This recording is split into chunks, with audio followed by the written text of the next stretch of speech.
My full name is Gloria George Chandrasekharan. I'm 22 years old. I'm from Vattala. I'm that girl who said there is no God on the 22nd of April.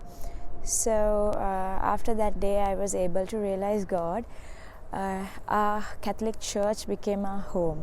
So still now they are helping us to do my studies, and they are helping us to look after our life. Like fathers and priests are really priests and sisters, nuns, and everyone are really helpful for us. Because of them I'm standing here, and also is Eminence Malcolm Cardinal Ranjit is our good shepherd. Because of him only we are standing here. He took care of us from the day first to present moment. So I lost my father, but now I got lot of fathers, and I have so much of people. I got new family. It's really hard to live without my dada, because he was my best friend and my bodyguard. So it's not easy to live without him, but yet I was able to move forward because of our church. So it's not easy to live without my dad, because I don't even know to cross a road. I never traveled in a bus, so it's not easy at all, because that so-called dad's little princess. So I'm that kind of a girl. It was a challenge for me, because I wanted to come out of my comfort zone.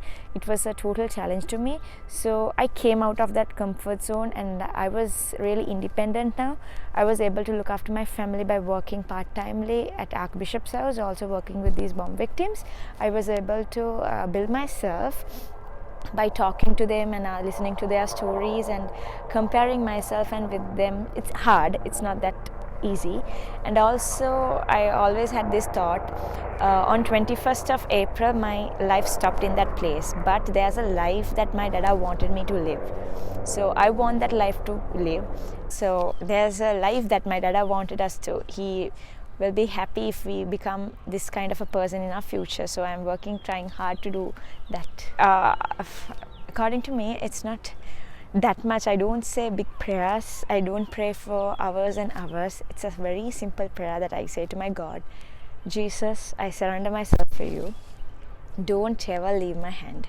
That's my prayers each and every day. I am Hasru Shanal, and I am from Sri Lanka. I was born in Bahrain, and I've come to Sri Lanka in 2018, at the end of 2018. It's a mix of many different emotions, mostly fear. Obviously fear. I was straight up panicked. I was wounded badly, and my mother passed away from it on the spot. We've been enduring the pain of the loss. It's never been easy, but we're trying to do whatever we can. I'm studying, not working. I'm studying electrical engineering. It was something special, just one glimpse of the Pope, and I felt this aura. It's very charming towards us. We feel very uplifted. I mostly talk about all the problems.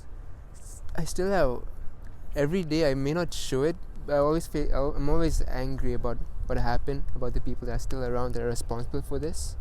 I'm always angry, but that's why I pray. After praying I do calm down a bit, because I talk to God. Because after all the bad things that happen, good things still happen to us. Good things, the people that come to us, the people that still love us, the ones who push us forward despite all the hardships, I believe they're all from God. It's all of God's actions towards us.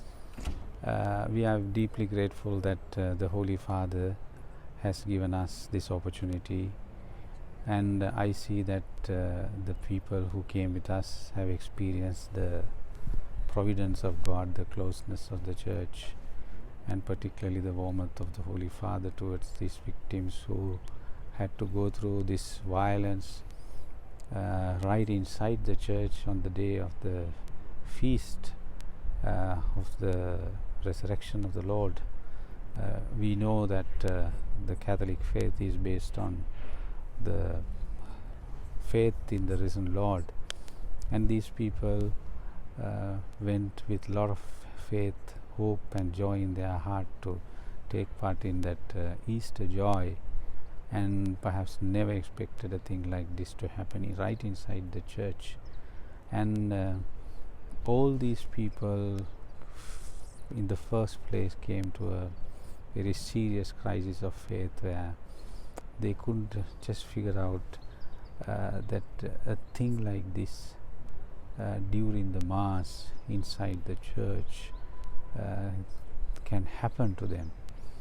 And it was a very difficult thing for us also to explain and to console them, but we only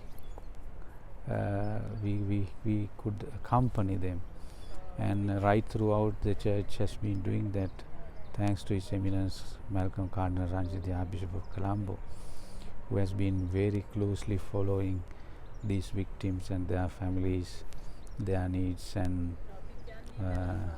their spiritual and physical and mental health needs and so forth. So